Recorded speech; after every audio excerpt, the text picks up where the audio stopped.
Good afternoon, Cross Timbers. Today is Tuesday, March 28th, 2017, and I am Emily Parker. And I'm Matt Hill.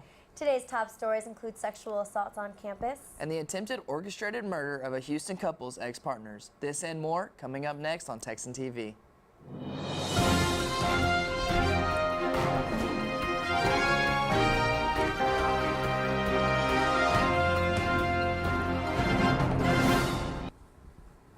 In campus news, we go to Haley Watson for a report from the campus police station. Thank you, Emily. This month alone, there have been 2 sexual assaults reported on campus. According to the Tarleton State University crime log, the first was reported on March 6th from Texan Village, and the second reported on March 8th from Legends Hall. Both cases remain open and under investigation. This is Haley Watson reporting back to you. Thank you for that update, Haley. If you are a victim of sexual assault, Tarleton and the University Police Department are here to help.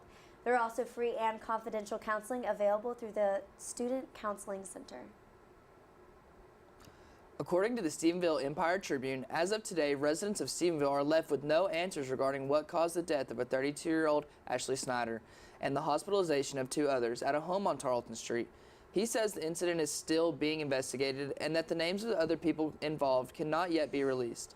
Stephenville police say a home health care provider called 911 after finding out about the distress of those in the home.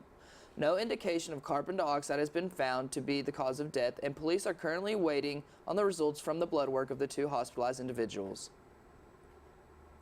And now today's Texas, national, and international news from the Associated Press. Authorities confirmed 48-year-old Valerie Busick McDaniel of Houston jumped to her death from a 7th-floor apartment the day before she was to appear in court for the attempt to orchestrate the murder of her ex-husband.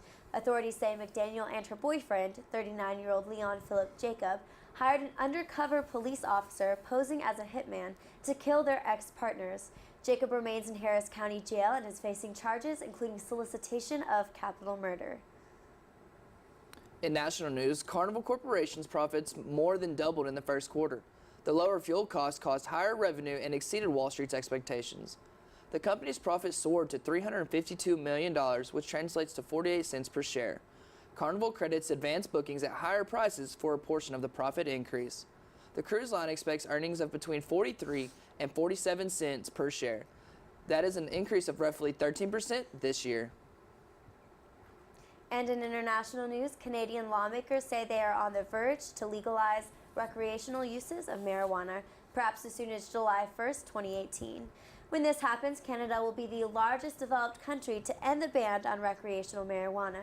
There are needs for restrictions in order to keep cannabis out of the hands of children and youth, but this requires the parliamentary process to happen in a timely fashion. For more of today's national and international news, we turn to the AP News Minute. This is AP News Minute. Police in Florida rushed 2 Miami-Dade County officers to a hospital after they were wounded in what authorities call an ambush-style shooting. The pair who were working undercover are listed in stable condition.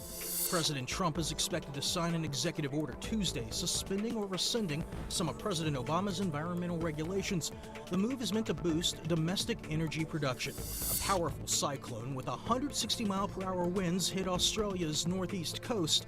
Tens of thousands of homes have lost power. And severe storms and huge hail have pounded areas of Mississippi and Alabama. Funnel clouds were also spotted in Mississippi. Matt Small, The Associated Press with AP News Minute.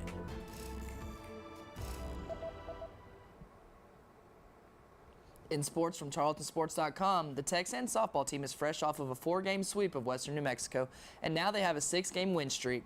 The Texans will take a break from the Lone Star Conference play to travel to St. Edwards in hopes of winning their doubleheader against the Hilltoppers today at 1 o'clock. The Texan baseball team lost to Texas A&M Kingsville on Sunday afternoon and will now play Angelo State on Friday at 3 p.m. The Texans are 16-12 on the season. In Tarleton track and field, Rossellis Williams won first in the high jump and set a new meet record of 6 feet and 11 inches, tying a career best. Track and field travels to Austin on Wednesday to compete in their Texas relays hosted by the University of Texas. Now for weather, brought to you by the National Weather Service. Today there will be a high of 77 degrees with a 30% chance of rain. Expect severe thunderstorms throughout the day and a low of 59 degrees tonight. This has been a production of Texan TV News, a product of the Texan News Service from the Tarleton State University campus in Stephenville, Texas. Watch us live on Apogee Channel 2.1 in the dorms at 12:30 weekdays. If you live off campus, tune into Northland Cable Channel 9. You can follow us on the Texan News Service on Facebook and Twitter, and check out our website at www.texannews.net for all your latest local, state, and international news. Today's broadcast was produced by Haley Watson, Quanicia Fraser, and Austin Farrar. Have a wonderful day, Texans.